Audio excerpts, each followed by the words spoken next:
Marí Alessandrini, you just won the Films After Tomorrow Pardo 2020 worth 70,000 Swiss francs. Congratulations. Thank you very much. I'm really happy of the news, and it's a great acknowledgement and vital help for finishing the movie. When the global pandemic began, you were working on your first feature film called Zahori, which was halted at almost the end of the editing process. We opened this year's edition of the festival with First Car, a Western directed by a woman, which is rare in the history of film. We immediately thought of the Western when we read your project. Would you define your film as a Western? And if so, why?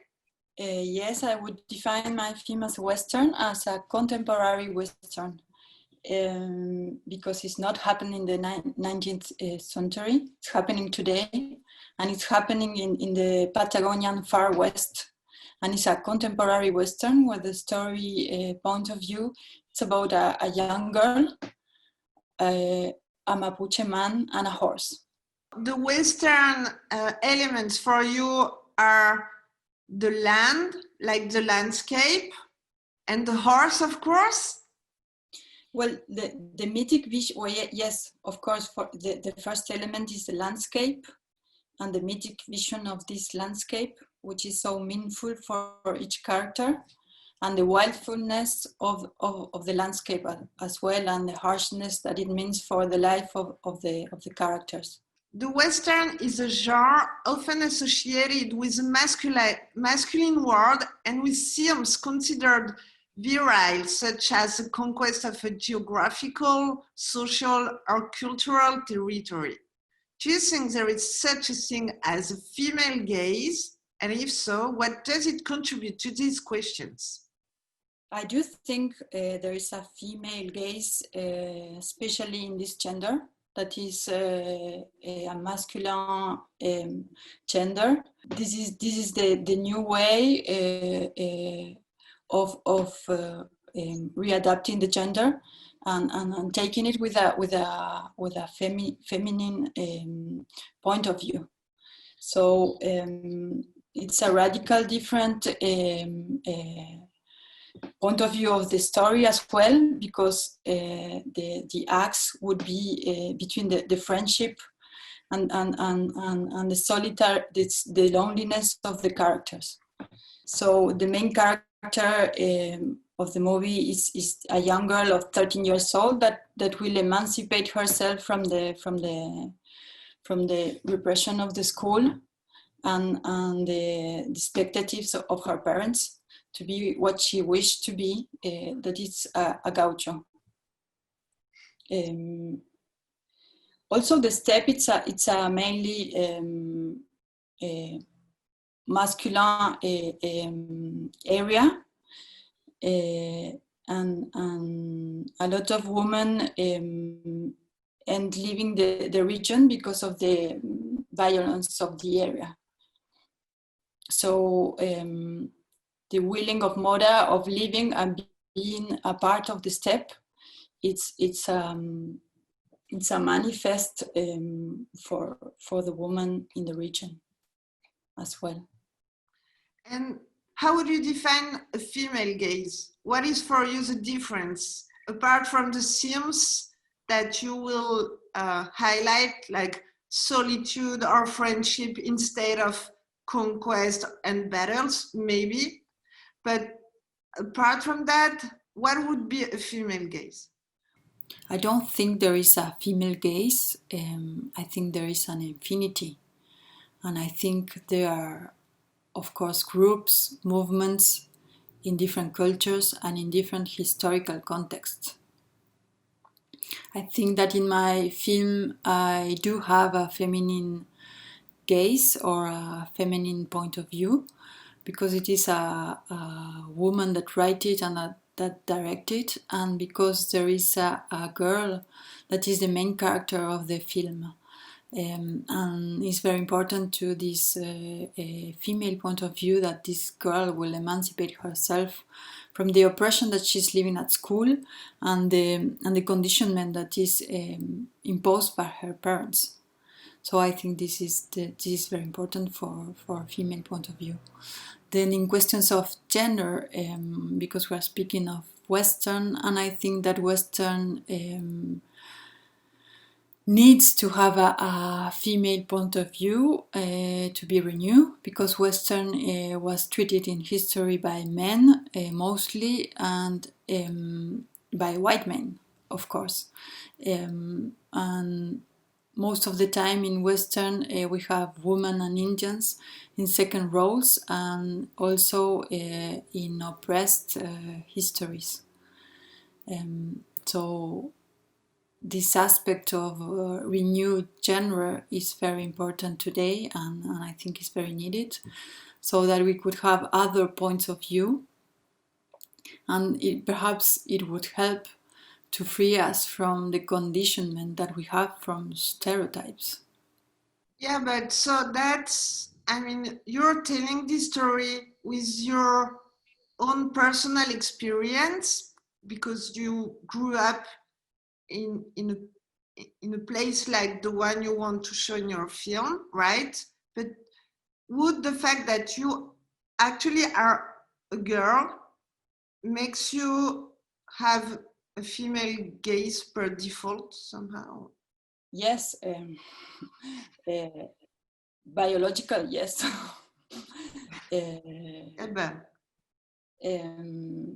Of course, it's very complicated, this status, gender status, because it's more what believe we are, or what believe we are in the moment of today, and it's a polemic always, this question of gender and point of view. Just because we are few less women directing and telling stories, it means something different, that it is a woman telling a story. In the same way that if it was another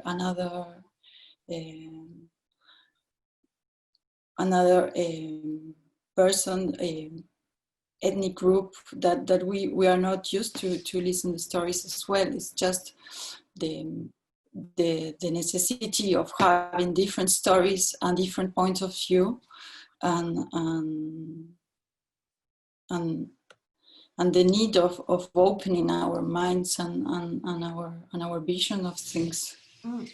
But that's very interesting, because that's exactly one of the questions we talked about with other winners of the Films After Tomorrow project, because a lot of projects that we selected for this year were about sometimes the subject were cultures, and sometimes indigenous cultures that weren't the one of the filmmakers themselves. So that's a topic that we talked about quite profoundly with some of them. And for you, for example, in your point of view, what would be your relationship or your point of view on this matter, in relation with the fact that one of your main character is an Mapuche Indian? Well, for me, this is very important, because I grown in a region where the Mapuche, but not only the Mapuches, there are more ethnic groups, like Araucanos and Tehuelches and many others. This is just the north of Patagonia. And when we were small, we didn't realize what happened with colonization and the history. Why there were so few of them, and why we don't speak their language, and why we don't live more their culture.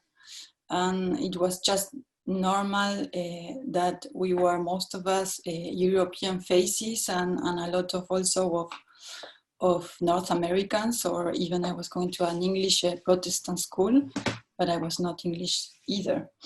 So all this mixture, and we were studying the story of Spanish colonization and the creation of the country. So this is also very Western and very, finally the Western is very close also to this colonization history. This war against the original people. So this friendship with this girl and this Mapuche man, it was the principal thing for me for this film, and I think it's the subject that made me go ahead so long for really making this film. The first things I thought it what was I wanting to tell for my first feature film. So I remember I started traveling the steppe when I was 13 years old, and I realized there that being a white girl, it was very difficult because you were very different, and it was a place where the Mapuche people could hide from colonization. So there was the place where there were more Mapuche and Tehuelches living. I was living in the mountains, which neighbors the steppe. I was fascinated by this culture and these people because I understood that they were that the name of the trees, the names of the water, and the names of the mountains, they put the names. They were the people that really understand the nature where we were living. It was not just an information that came from the other side of the sea. It was the people that really understand the wind, and they know why they will eat these fruits other than the other. And Mapuche, it means the man from the land. So it's just the man that is there, the man from here. And for me, it was amazing. It was like finally I got to learn the best things I could ever know. I could ever learn. So that was, I was so fascinated with the steppe and getting to meet these Mapuche people and spend time with them. They were very also generous and happy to share. But in another way, for women, speaking about woman vision, happily there is a lot of violence for women in this region as well, because of the wild territory and because there is almost no political rules. So as well, this wild way of being is very animal in a way. And very violent. So most of the time I needed to dress as a man to travel alone in the steppe. So I won't be bothered. Another way of not being bothered is that you know somebody and you will say that you are known by this person. So sharing the name of a Mapuche man that you know in the steppe will protect you. I mixed up a little bit of different subjects, but it is said that working with children and animals is one of the hardest things in film. Your first feature has both. How did these potentially unpredictable aspects of your projects affect your work on set? Of course, it really affected. But I have this kind of passion of doing difficult things or normally masculine things. I was not conscious of this. I just was conscious of doing what I really want to do and what I really believe. So then I thought that everything would work because I really believe and I really want it. But for reaching this, I really spent a lot of time with casting. So like years going to the step and looking for the right people and the right animal. Like I would go like my evangelist to missionary man to every door in the step and to see if there was a man living there and if he was open-minded and wishing to do this role for Nazareno, and the same thing I did for the children and for the horse. So it takes me a lot of time really be connected to the characters I chosen. So I was sure that in shooting, even the hard conditions, because working in the steppe is really hard and tiring. They will believe in me and stay with me all that we needed. Especially for the horse, there is something very interesting. I thought I would like to work with a non-aggressive tamer. So I did a little research about that, and I found a man that is called Mariano Caferata, which is an Argentinian tamer, new. He lives in the north of the country, and I convinced him to come to Patagonia. He's known because of his way of taming, I don't know if we say like this, horses, and he works with no violence and with the relationship with the horse. Mm-hmm. So he needed a lot of time with Saori for have the basis to shoot. So he spent time with Saori, and then he spent time with Mora and Saori, so that they get they become friends, and Saori liked to be with the girl. So this was very important for the shooting. So we could work with the horse. It was really difficult, if not. Anyway, it was very difficult to work with animals, and I have very few shots that could work every time. Mm. Another good thing is that my sister is a veterinary, so she came in the shooting and she helped me a lot. So that's why I really it was a very good relationship with actors and animals. And the girl, she's from there? She's living there? The girl, yes, Lara. She's from Bariloche, from the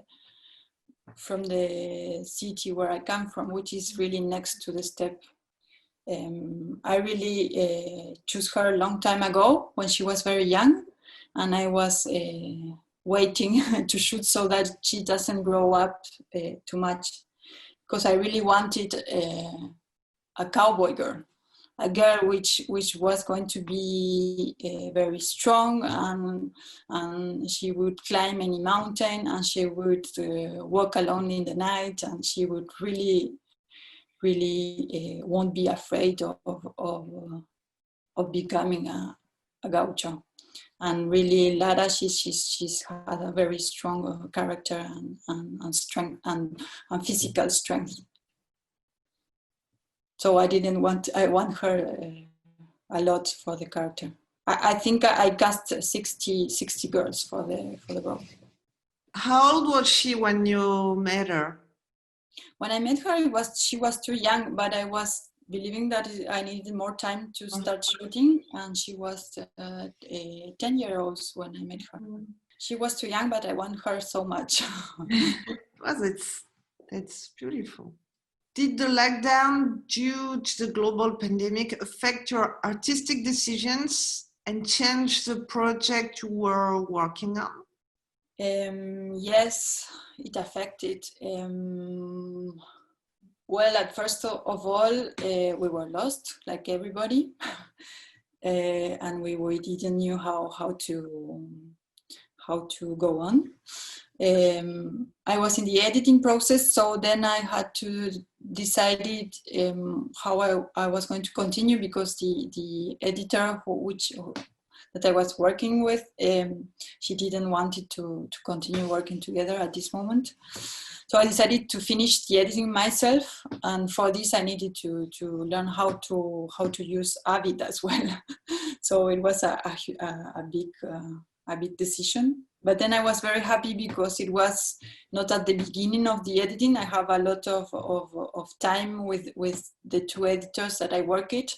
And so at this moment, I really knew what I wanted to change and the structures that I needed to test. So it was a good moment for me to finishing the movie alone. So this was the most important decision. Then with the sound engineer, at the beginning as well, we didn't know how we could do the sound editing, and we started like little by little testing different things and like working 3 hours, then stopping, and yes, we have a lot of different moments and different ways of working and testing different things. But finally, for the sound, it was finally not so bad because the sound editor had more time and didn't have any other job. So he take time to explore and take out his contrabass, and we did like more indie indie sound, and this was good finally, of course, because he was open to work more without more money, and he loved the movie, so he was very motivated to go further.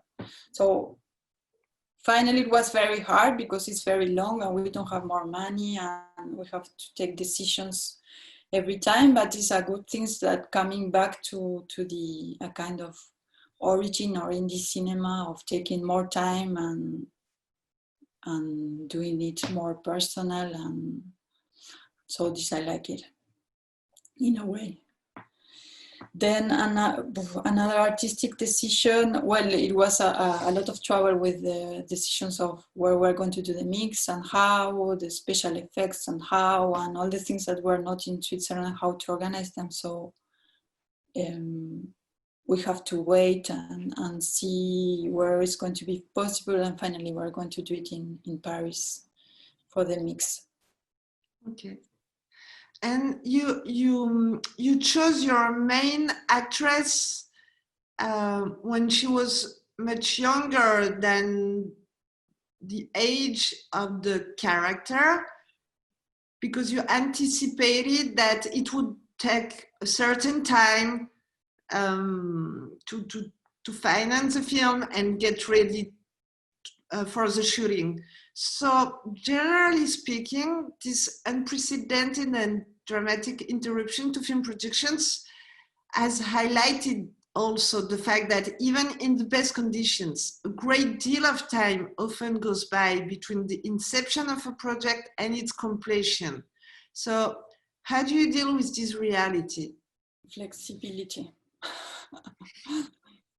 and a lot of yoga. No, it's very hard.